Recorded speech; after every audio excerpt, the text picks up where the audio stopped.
Let's talk some toys in here.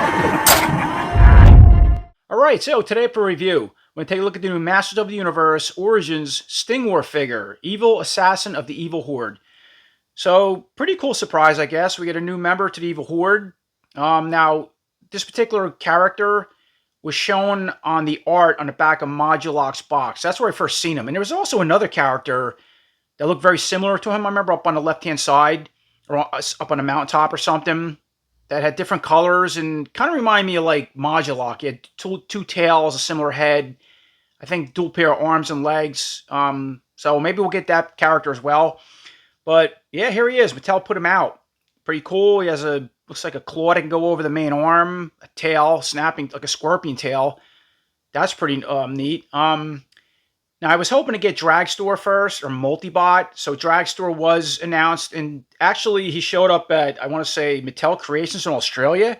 Somebody took pics of the Origins Dragstore in box, and that he actually works. So I thought he would have came to Mattel Creations first before this figure. So hopefully soon, by next month, I'm hoping to get Dragstore. And then, of course, Multibot was also teased, showed in packaging, and he's supposed to be coming out next year. He's on Amazon now for pre-order. So I bring that up because once I get Dragstore and Multibot, I'm good with the Origins Horror Collection. We got everything we need, at least the stuff I had as a kid growing up. But I gotta say, a figure like Stingor really stands out, and I'm glad they added him to the line. And then here's a look at the art and back of Stingor's packaging. So we see Stingor in a battle stance with a big claw and a shield in hand, tail raised, fighting man-at-arms. You can see Hordak in the background, having to steal a baby. I'm assuming it's Adora. It's on Eternia. And what's cool with this packaging, like a lot of packaging from Mattel Creations, not all, depending on the figure, is that it's collector friendly. All right, so there's a slip cover, pop it out like so. If people aren't familiar, I think most people are. There's a better look at the art on the right of Stingor. We couldn't see originally. I was in the way with the the card. He does come in a new comic, which is pretty cool. Look at that in a second. And then there we are. There's the figure and package. You just pull them out like so. Take the parts out and check them out. Okay, before we take a look at Stingor and all his accessories, here's a look at that new comic called The Sting of Stingor. All right, look at the front cover. Obviously, knocked out man-at-arms. You can see Castle Grayskull background. And I'm just going to flip the pages, bring it up close. You can pause and read it. I'll kind of read it through the lens, or really read it later. See what's going on with this guy. Pretty cool art, like always. Got a big spider going on there. There's Stingor is like a throne. All right, commands kinds of arachnids and scorpions, a scorpion hive. Pretty neat. Next page there. What is Stingor in the background? Guess he's serving him.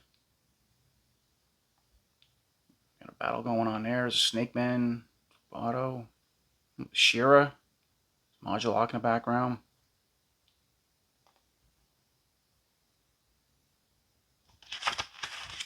Next page.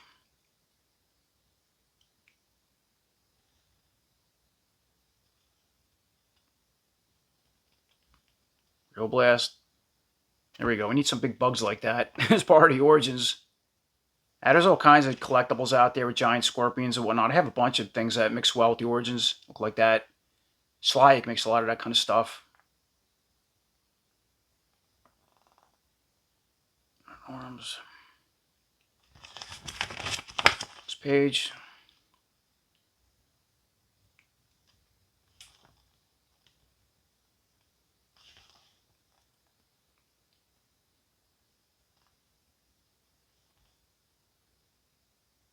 That's it. And here's a complete look around of Stingor out of package, as well as accessories. Taking a closer look at this new head sculpt for Stingor. Man, that's really awesome looking. I do like that. So it's pretty much a big armored insectoid shell helmet and head, right? So you have the main helmet. It's like, everything's rubbery, by the way. Big piece of rubber as far as the helmet, the face, the mandibles. But yeah, you have a helmet that's all part, I think it's all one piece. The face looks like it's a separate piece, like plugged in there, but it doesn't look like it comes off. You have three like compound eyes, I guess. You have a pair of mandibles. It's actually have jagged edges on both sides, and they don't move, but they are sew up. Then you have these main horn pieces that come off the helmet. They do move, but again, they don't really articulate, but they are rubbery. He has an open mouth with teeth showing. With I don't think it articulates. No, but it's just open. So it's a lot of cool stuff going on. Here's a look from the helmet from the side. Also has like a scorpion tail piece going up around the back, on the very tip. Again, it's rubbery.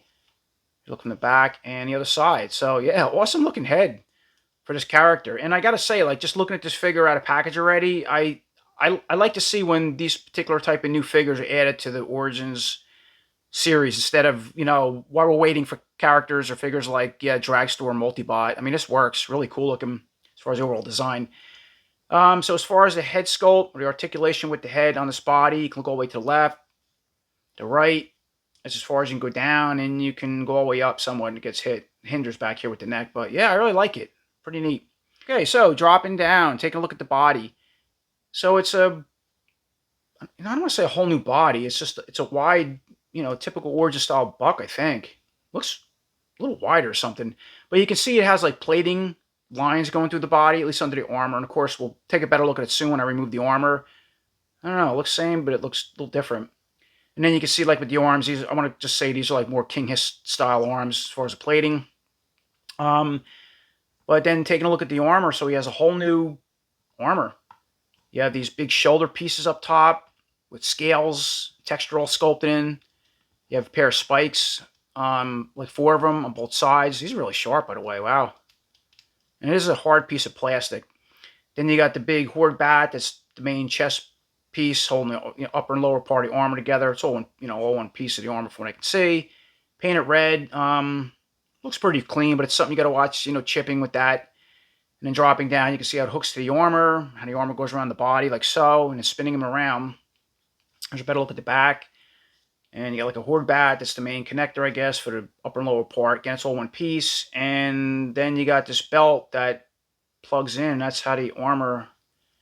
So I'm assuming you got to break the body in half, maybe snap this, pull it around. That's how the armor's going to come off. We'll get that soon, but yeah, pretty cool piece of armor. I got to say that as far as the main design.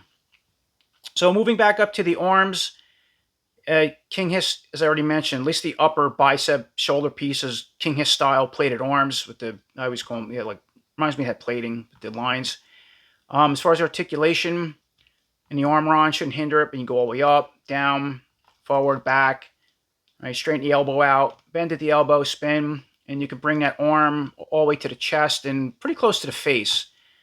And then the forearm's a little different. I think I've seen this before. Figure had it, but yeah, it's that type of forearm where the bracer or the main gauntlet, it's all part of sculpt painted. So mine's already a scratch, so you gotta be really careful.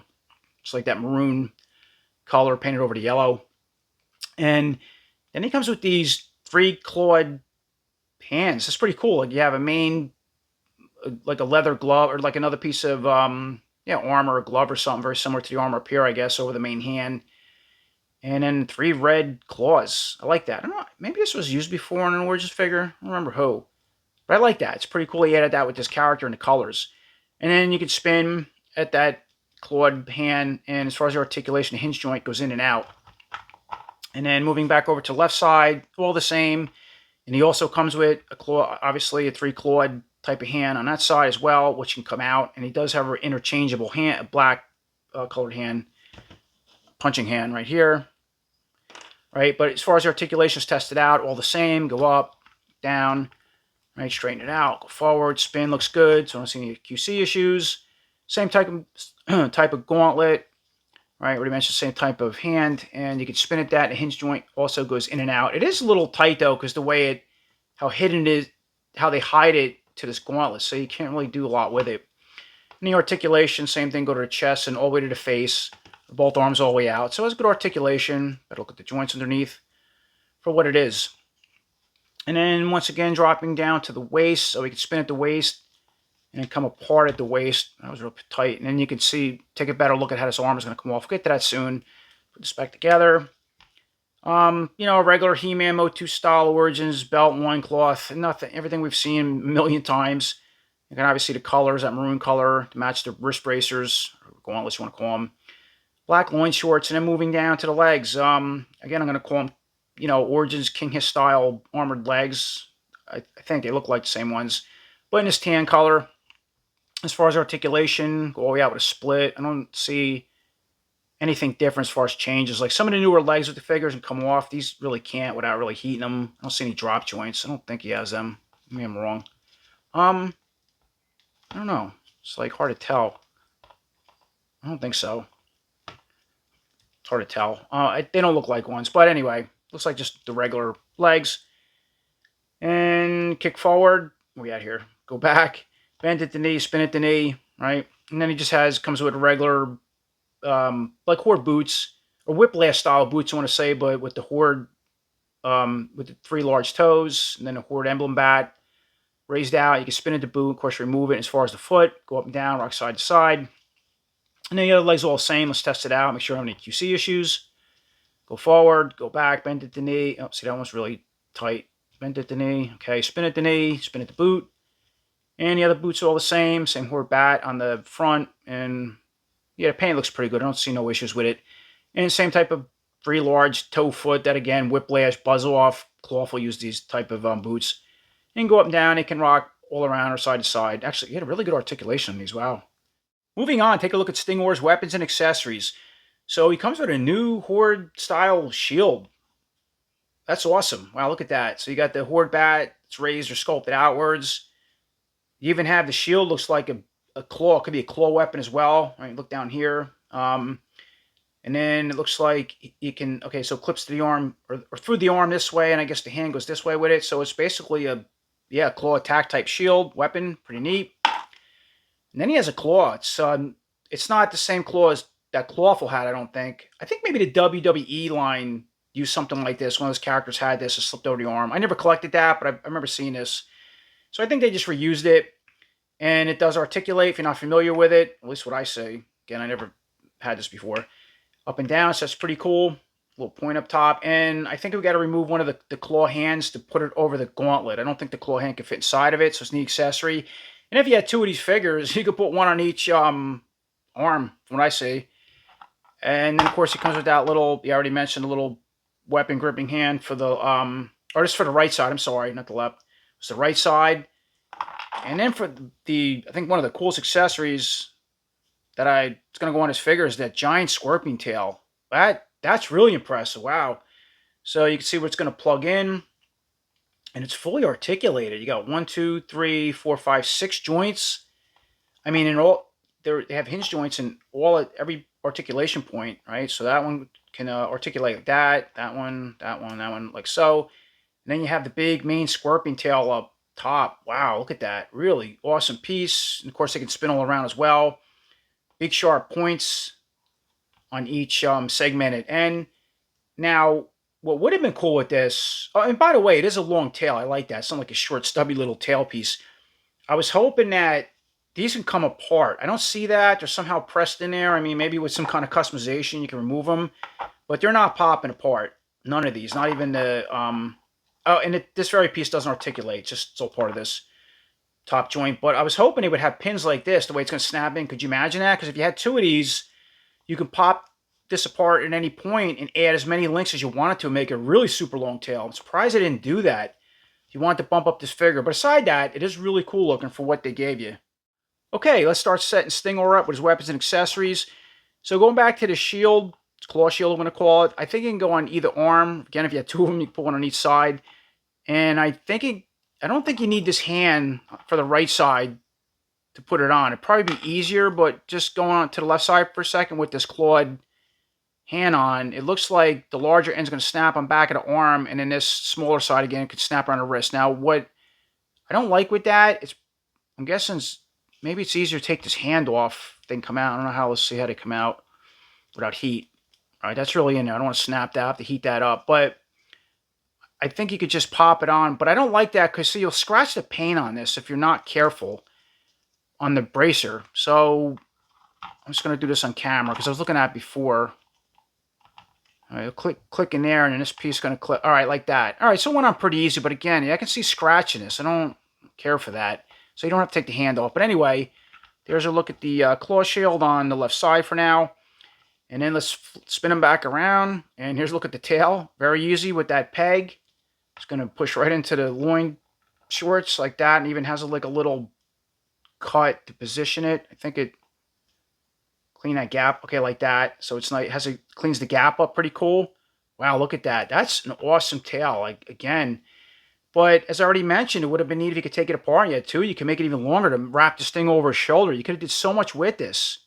And, you know, as I already mentioned, maybe you can customize them, but I'm surprised it didn't allow you to do that. Aside that, all right, so let's spin it around, straighten it all the way out. It's pretty long. It's about 6 inches, about 6 inches long. And then, all right, so maybe I have this wrong. All right, so you got to spin it up like that. I'm sorry. So the hinge joint can face up or down to get this tail around the shoulder, around the body, like so. And then the last thing we'll do is the claw. So yeah, it's not going to go over that clawed hand. We have to remove this from the hand itself. Let's see how this one pulls out. Okay, very easy. And then I guess the claw is going to push over that bracer like this. Oh, see, it's wants to fall off. So off camera, I was trying to mess around with this claw. I thought it would just pop right over the wrist bracer like so. I think that would make sense, but it doesn't work that way. I'm not familiar with this or how it worked in the WWE line, if that's the same claw. That's the whole idea of this right hand. All right, so you do get her. I was like, why would they give him a right hand? It just doesn't make sense for his character. I mean, it's not a terrible thing, but so you're going to put that hand in, and then the hand is going to push, or the claw will push over the hand. That's what's going to hold it. And then you can push it up over the arm like so. And that's what you need to hold it. So if you wanted to get two of these figures with two claws in each hand, you're going to have to find another hand. And it doesn't matter the colors. You're never going to see it. Take a He-Man hand, put it on there. But that's how that claw works, or what the idea of that hand is for. And then there's a quick look with Stinger all set up with his weapons and accessories. So, of course, we have the tail on, as already mentioned. We went through that, how it articulates, goes over the shoulder in the striking position, right, or around the body. But, again, it's very limited. It's to hit your opponent or put him in poses to make the strike. That's as far as you're going to articulate from what I can see with the joints, because it's very hard. It's not rubbery. Talked about the claw. So, yep, goes on. You definitely need the hand to use it. And once it's on pretty tight, got snapping action, or it's articulated, it's not snapping. And what else? We got our shield. And you do need this clawed hand, or if you had another spare hand, you put it on. That's what I thought that hand was for originally, to look at it was right hand. Shield, and yeah, that's pretty much it. I mean, wow, what an awesome figure. Really is. And then real quick, let's remove the armor off the body, as I mentioned I would earlier.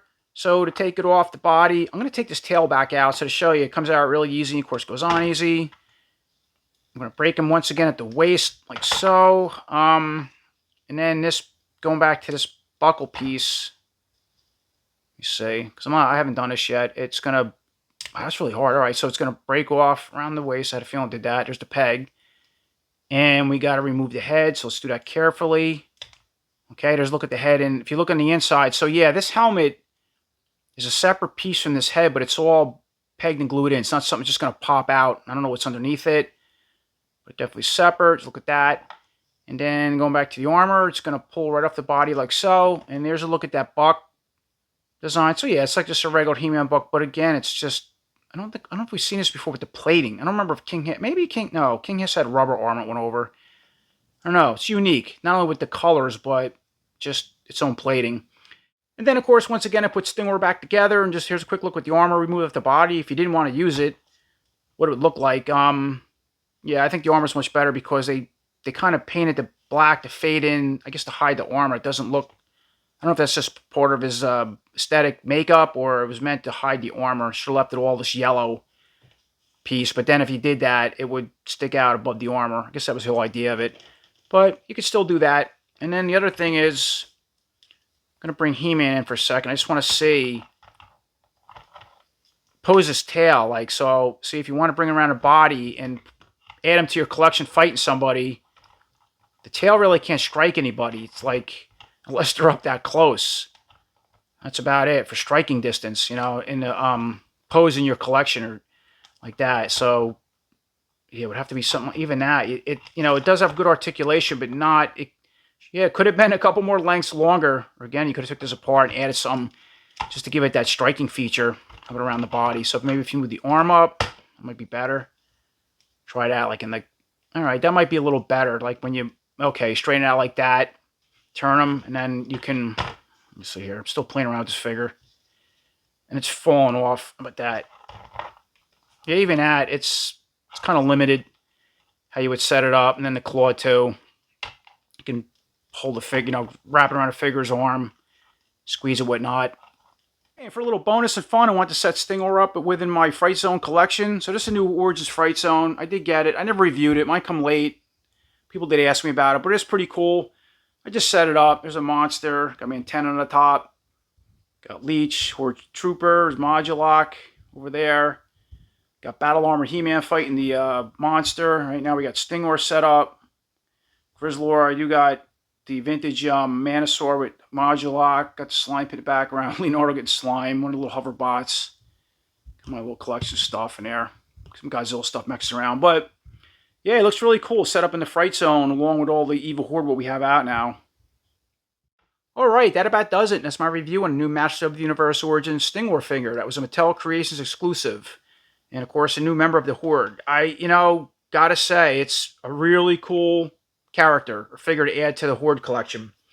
They did a great job on him. Really fun with that snap-on claw. And again, of course, you have to use the hand. If you wanted to get two of them with two claws, of course, you need a hand.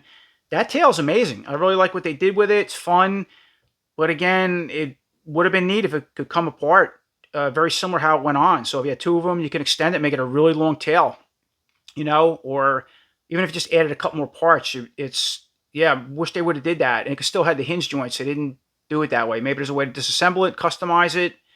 I don't see that. You got to be careful.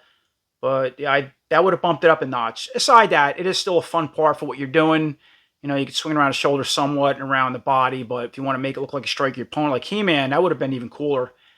Aside that, it is, it's pretty fun for what it is. I love that head sculpt. I already mentioned the claw.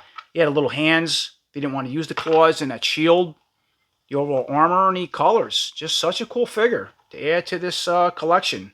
I really like him. So as always, I appreciate you watching. Until next time, take care.